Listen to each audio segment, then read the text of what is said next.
Halo semua, perkenalkan nama saya Anissa Daulan MKC dengan NIM 20520250015 kelas A semester 2. Di sini saya akan menjelaskan konsep dasar pengertian psikometri.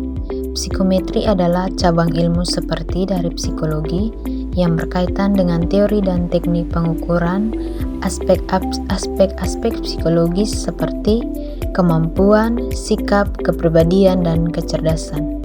Psikometri berfokus pada penyusunan, penggunaan, dan evaluasi alat ukur psikologis seperti tes psikologi, kuesioner, dan skala penilaian.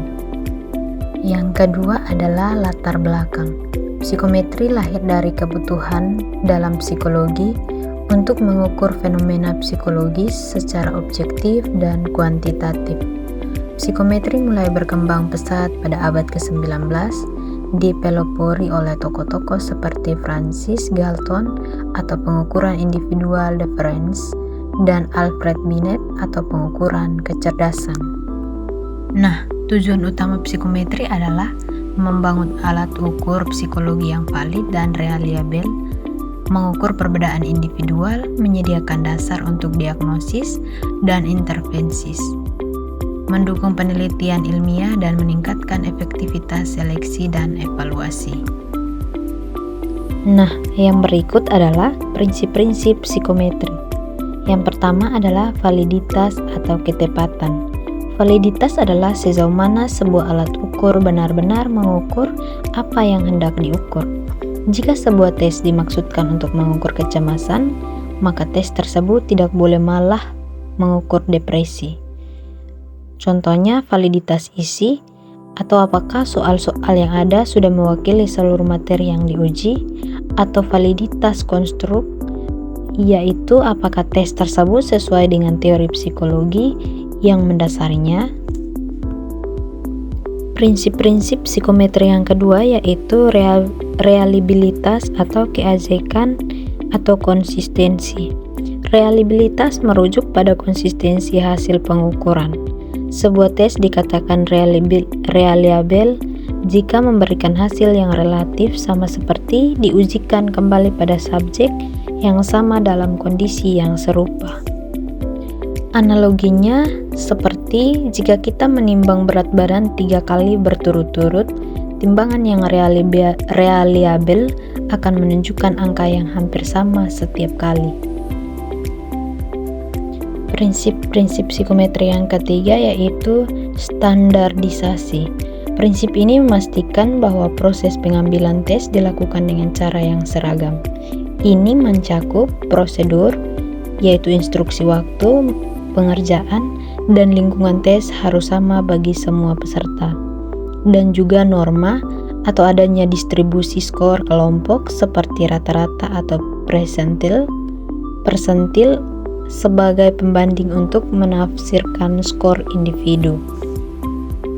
Yang berikut adalah prinsip psikometri yang keempat, yaitu objektivitas. Objektivitas adalah hasil tes harus terbebas dari pendapat atau bias pribadi penilaian. Siapapun yang memeriksa tes tersebut, skor yang harus dihasilkan harus tetap sama. Hal ini biasanya dicapai melalui kunci jawaban yang pasti dan prosedur penilaian yang baku.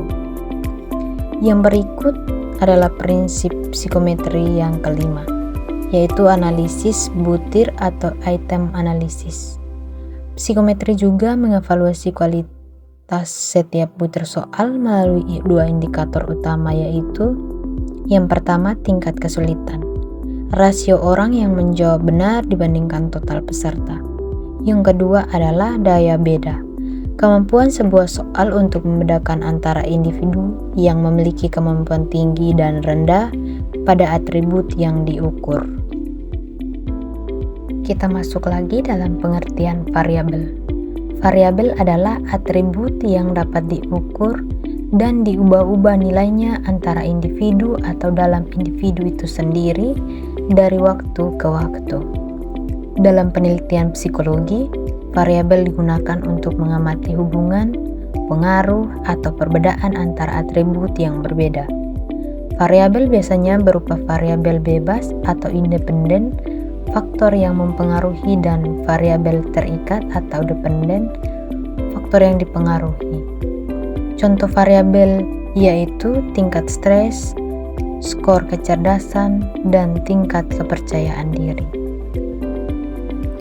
Kita masuk dalam perbedaan variabel, yaitu variabel laten dan variabel manifest. Yang pertama adalah variabel laten.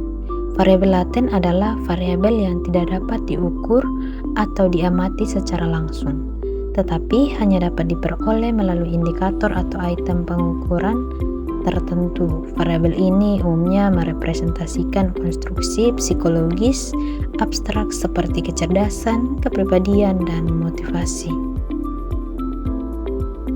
Sedangkan variabel manifest adalah variabel yang dapat diukur atau diamati secara langsung melalui instrumen atau observasi. Variabel ini merupakan indikator nyata yang digunakan untuk mengukur variabel laten yang bersifat abstrak. Sekarang kita masuk dalam pengertian tes psikologi. Tes psikologi adalah alat ukur yang distandarkan dan dirancang secara ilmiah untuk mengukur atribut atau karakteristik psikologis individu seperti kecerdasan, kepribadian, emosi, sikap, dan kemampuan. Kita masuk dalam jenis-jenis tes psikologi.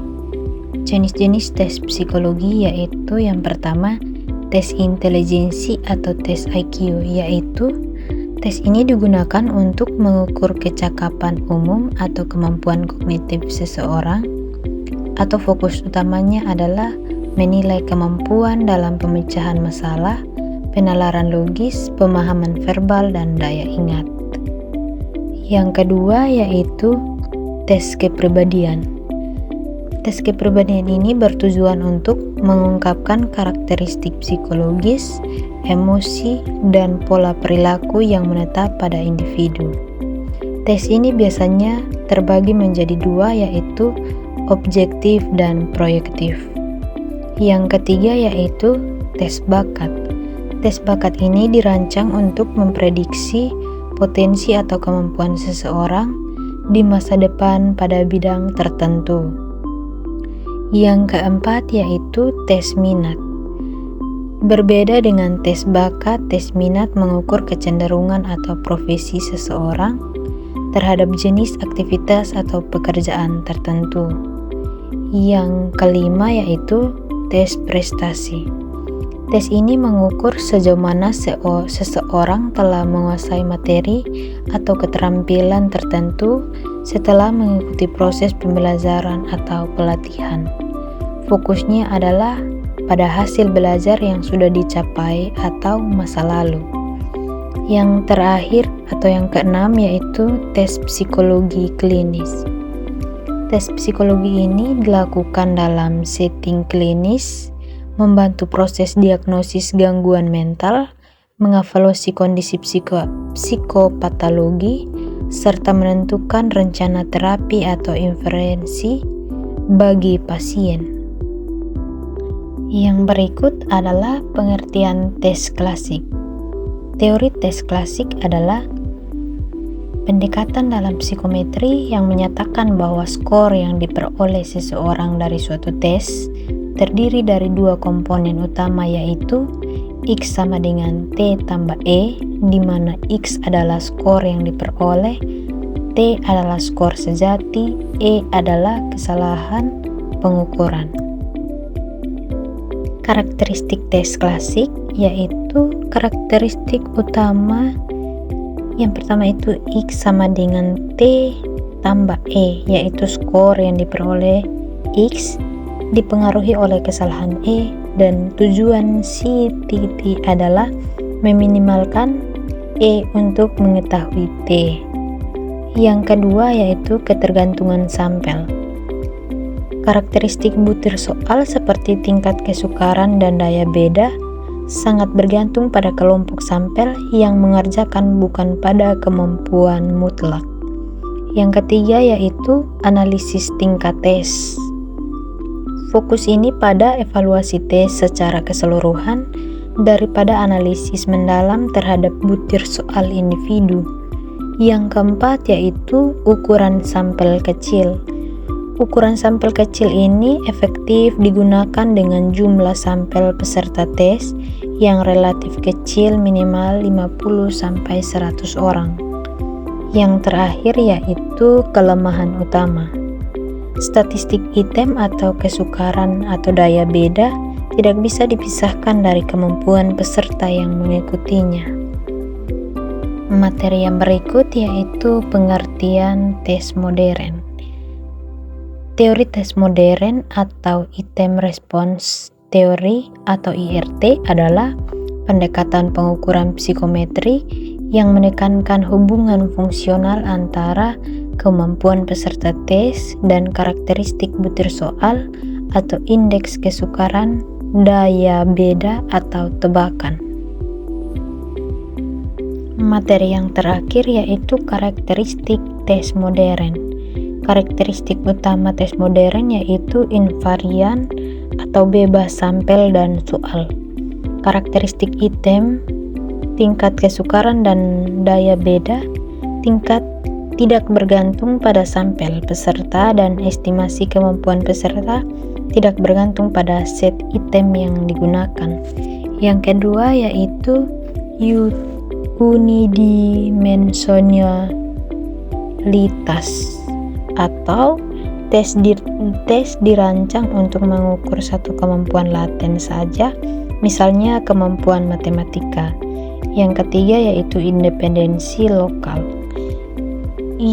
Independensi lokal adalah respon peserta terhadap suatu item tidak dipengaruhi oleh respon pada item lain. Yang terakhir yaitu non-linear atau kemampuan responden diukur pada skala interval yang lebih persisi. Demikian hasil presentasi materi saya. Sekian dan terima kasih.